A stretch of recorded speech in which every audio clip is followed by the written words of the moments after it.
And in response to seeing this, your opponent is going to do one of two things. He's either going to try to do a hard tech switch, which will leave him vulnerable for a little bit of amount of time, because that's going to be a long amount of time for him to get Infestor Tech on the field.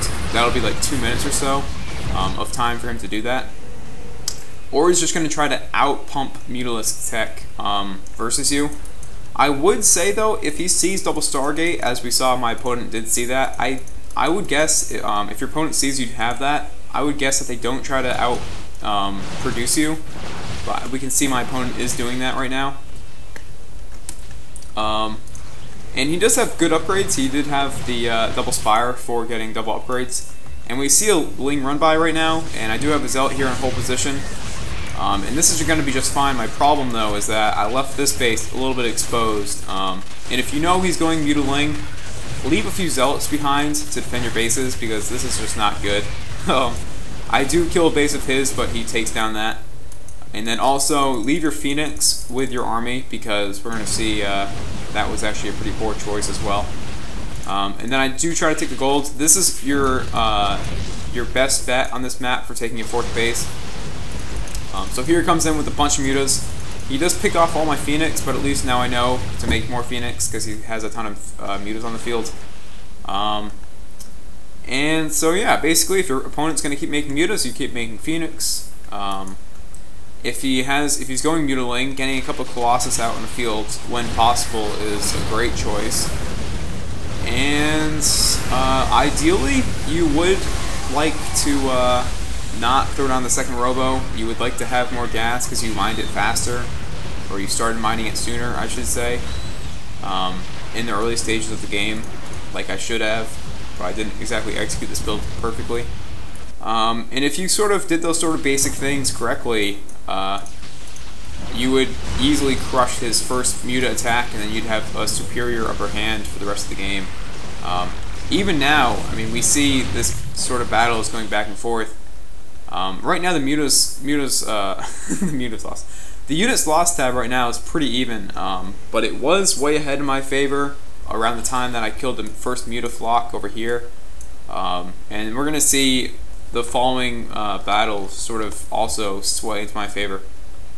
2 Colossus now are finally hitting the floor for me. And basically, you really can't use these Robos for anything else other than Colossus if your opponent's going Mutaling, because Immortals are obviously not the best unit. And so right now, my Phoenix count was a little bit low, so I had to blink in the Stalkers before I could engage. And he knows he can't exactly attack into this. He does have 1-1, by the way. Getting the armor upgrade isn't the best upgrade, because they only have 120 hit points for armor that'll actually affect. But, you know, if you're getting a lot of Phoenix, it's not bad to get. But if you have a Fleet Bacon, which you should be getting sooner than later in this matchup at all times, basically, we can see he's getting up to the Hive Tech right now. But yeah, if you have a Fleet Beacon, then it allows you to get the +2 upgrade. I wouldn't necessarily say the Aeon Pulse Crystals, whatever the hell they're called, is the best upgrade to get, but then again, it's not bad at all. So we're just going to look at the finishing touches to this game. I do want to mention, in the late stages of PvZ, basically on all maps, your opponent is going to have a hard time securing multiple expansions after their third.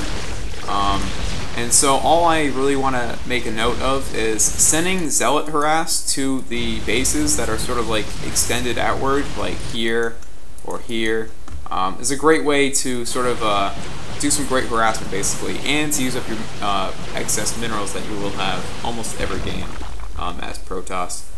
And so right now I'm just going to secure the middle of the map, secure my 4th base, and I'm continuing the harassment. Getting Zealot Charge is not a bad upgrade, unless they have Freelords in the field, because then Zealots are pretty worthless. Unless you are just going to harass with them, that's obviously fine. One other thing I would not advise against doing is just sending a few units to patrol around. We see these drones going around the hatchery. Just basically to patrol around the map to see if he's taking any expansions or not. He looks like he's finally going to find my hidden gateway and pylon, and at this point he's probably wondering why the heck I have that out there, but I don't know. He might realize that I had that for that beginning rush. I don't know. But 3 more zealots are gonna make their way up here. I'm just gonna keep amassing units, and basically transitions from this point on. As soon as your opponent stops getting mutas, you don't really need to keep worrying about getting Phoenix. And if your opponent ever does stop getting Mutalisks, that Phoenix basically become 2 things. They have 2 roles at that point. One is to harass. A lot of times when your opponent is getting Mutalisks, they won't worry too much about Spore Crawlers or getting excess Queens. And even if they have like 1 Spore Crawler in the mineral line and a Queen shooting at your Phoenix, you can still kill a bunch of drones, and maybe you'll lose like a Phoenix, but it is worth it at that point. Other sort of basic roles that Phoenix have is, and I do want to mention a couple things here before this game is over. I know this has gone on way longer than 10 minutes. But, so yeah, a couple things I want to say is just Phoenix oriented, that is. So yeah, harassment is great with Phoenix, killing Overlords is great. Like if I got in here, taking shots from this 1 Spore Caller to kill a bunch of Overlords would be worth it. But so yeah, and then also, if you start making like 10 Phoenix and your opponent knows you have double Stargate and he just completely stopped making Mutalisks and you just have 10 Phoenix on the field, obviously he's going to transition into most likely Infestors, but potentially Hydras, depending on what his tech is looking like.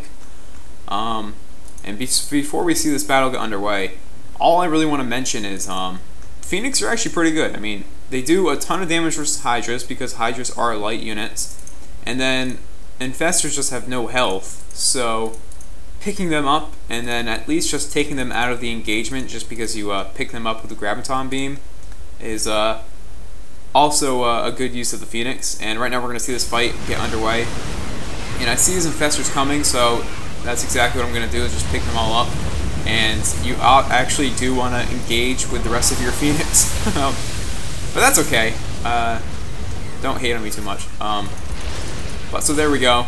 And another small tip, which a lot of you probably think that Infestors are pretty much one of the best counters that Zerg has against Phoenix, is if you spread your Phoenix out a little bit, like put them in groups of 3 or something like that, using a Fungal Growth on 3 Phoenix isn't actually the best option, just simply because, well, you have more Phoenix to pick up their Infestors. So anyway, with all that said, hope you guys enjoyed this video. Hope you guys learned how to transition into Phoenix and all that good stuff. So yeah, and then one other thing I didn't mention about Phoenix is even if your opponent stops getting mutas and they have Broodlord Infestor out and you still have Phoenix out, if they don't have Corruptors, obviously your Phoenix can kill Broodlords. If they do have Corruptors, then your Phoenix will be taking damage while dealing damage, obviously. But more importantly, your Mothership will not be dying, or your Colossus won't be dying quite as quickly to the Corruptors as they normally would. So, yeah. Well, this is most likely going to be a 2-part video. Sorry about that. I know it's supposed to be quick. And I know there's something else I wanted to mention. Oh yeah, one other thing. I like how I say this for last. One other thing that scouting with Phoenix won't necessarily tell you. I mean, it sort of does, it sort of doesn't. I'll let you guys decide for yourself. When you come in their base with your scouting Phoenix, I just want to mention, you're looking for an Infestation Pit or a Spire, because at the time that you scout their base, they almost always will have one or the other. That is, of course, unless they're doing that famous Stefano Roach Rush. And by the way, you might think, well, I have nothing here to defend that with. Your Zealots did delay the timing quite a bit. You just got to remember that. But the things to look for, because you won't see a Spire or an Infestation Pit, are simply, okay, A, does he have a macro hatch? B, does he have one Evo chamber? And that's basically it, really. Especially if you don't see Infestation Pit or Spire. I don't believe they get the lair. Do they get the lair? I don't think they get the lair. I can't. You know what? I'm going to put an annotation in. I don't know if they get the lair or not with that Stefano Roach Rush, but that would be something to look for. So if they don't get the lair and you see a lair, don't worry about it too much. If they do get the lair and you don't see a lair, well, then they're doing something anyway, so just be worried if you don't see lair in general. Although just remember they might have it at their natural instead of their main. So yeah, thanks for watching, guys. My voice is now tired, as usual. And so yeah, I will see you guys in PvT, the PvT matchup. I know a lot of Protoss have been having trouble with that just because Marines are so OP. But we'll look at why that is my best matchup and why I crush Terrans in general. So, hope you guys are excited for that, just like I am. And I hope you guys enjoy this video. So thanks for watching, and good luck on that, or see you guys next time, guys.